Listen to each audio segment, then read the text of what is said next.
இயேசு கிறிஸ்துவில் பிரியமுள்ள சகோதர சகோதரிகளே, அன்னையுடைய அன்பு பிள்ளைகளே, இயேசுவின் இனிய நாமத்தில் உங்கள் அனைவருக்கும் இனிய காலை வணக்கம். இன்று புதன்கிழமை. இன்றைய நாள் இனிய நாளாக ஆஸ்வதிக்கப்பட்ட நாளாக அமையட்டும். நீங்க எல்லாரும் நல்லா இருக்கணும். ஆம் பிரியமான சகோதர சகோதரிகளே, இதோ நான் இறை வார்த்தைகள் அளிப்பதற்காக வரவில்லை, அதை நிறைவேற்றுவதற்காக வந்தேன் என்று ஆண்டவர் இந்த நாளிலே கூறுகிறார். பிரியமான சகோதர சகோதரிகளே, விவிலியம் லத்தீன் மொழியில் மட்டும் வாசிக்கப்பட்டது. அதுவும் சிறப்பான விதத்தில் குருக்கள் மட்டுமே வாசிக்கக்கூடிய காலகட்டத்தில் பொன்வாய் அருளப்பர் என்று அழைக்கக்கூடிய ஒரு குருவானவர் சாதாரண ஒரு மனிதரிடம் கேட்டாராம், பவுலடிகளாருடைய கடிதங்கள் எத்தனை என்று தெரியாது என்று சொல்ல, அவருடைய தலையில் ஒரு கொட்டு வைத்து, இது கூடவா தெரியவில்லை என்று பொன்வாய் அருளப்பர் கூறினாராம். பிரியமான சகோதர சகோதரே, இன்றைய நாளில் நாம் ஒவ்வொருவரிடம் விவிலியத்தை பற்றி அல்லது விவிலியத்தில் இருக்கக்கூடிய கடிதங்களை பற்றி கேட்டால் நம்முடைய பதில் என்னவாக இருக்கும்? அன்று எல்லாமே லத்தீன் மொழியில் இருந்ததால் மக்களுக்கு புரியவில்லை. ஆனால் இன்றைக்கு நம்முடைய சொந்த மொழியில் விவிலியம் மொழிபெயர்க்கப்பட்டு நம் ஒவ்வொருடைய குடும்பத்திலும் விவிலியம் இருக்கத்தான் செய்கின்றது. ஆனால் எத்தனை பேருக்கு விவிலியத்தில் இத்தனை புத்தகங்கள் இருக்கின்றன, இத்தனை இறைவாக்கினர்கள் இருக்கின்றார்கள், அல்லது இத்தனை கடிதங்கள் இருக்கின்றன என்பதெல்லாம் எத்தனை பேருக்கு தெரியும் என்று நம்மிடம் எத்தனை நபர்கள் கொட்டு வாங்கியிருப்பார்கள்? பிரியமான சகோதர சகோதரிகளே, இரண்டாவது பகுதியில ஆண்டவர் அருமையாக கூறுகிறார், இதோ கற்பிப்பவர் கடைபிடிக்க வேண்டும், அவரே விண்ணகத்தில் பெரியவர் என்று கூறுகிறார். நிறைய நேரங்களில் நாம் விவிலியத்தை கற்பிக்கக்கூடிய அல்லது மனப்பாடம் பண்ணி ஒப்பிக்கக்கூடிய அல்லது கோடிட்டு காட்டக்கூடிய மக்களாக இருக்கின்றோம். கடைபிடிப்பதை கற்பிக்க வேண்டும், அப்படிப்பட்ட நபர்கள் தான் விண்ணகத்தில் பெரியவர் என்று கூறுகிறார்.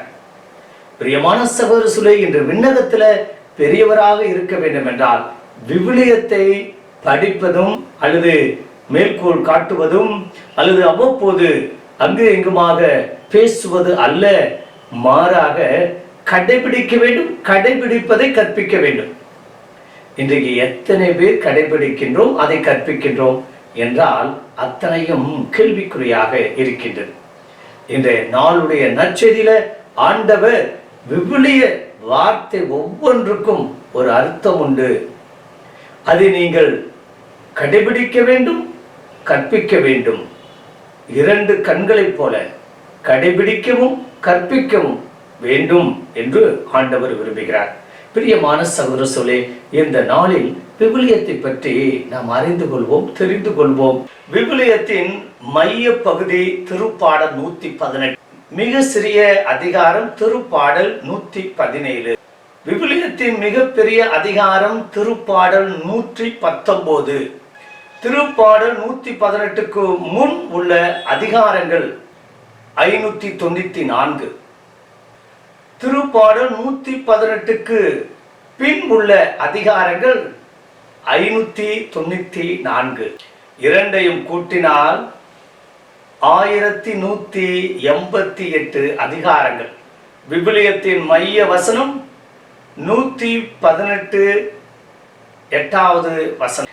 இந்த வசனம் மனிதனுக்கு இறை திருவுளத்தை வெளிப்படுத்துகின்ற வசனம் என்றால் அது மிகையாகாது. இணைச்சிட்டம் 11:18 அருமையாக கூறப்படுகின்றது, என் வார்த்தைகளை உங்கள் நெஞ்சில் நிறுத்துங்கள்.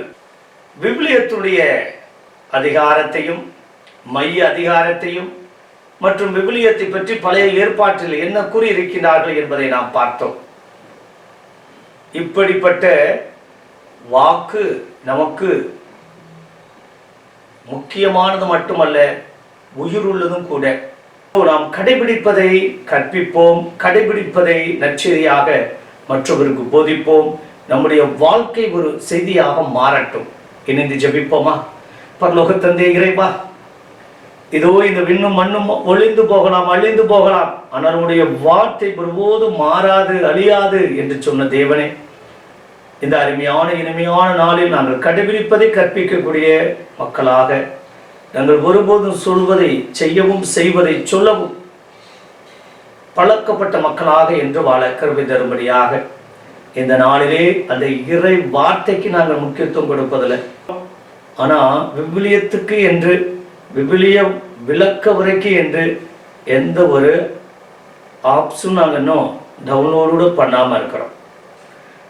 குறைந்தபட்சம் எங்களுடைய ஆண்ட்ராய்டு ஃபோனில் ரோமன் கேத்தலிக் விவிலியத்தை நாங்கள் டவுன்லோட் செய்து வைக்கணும்.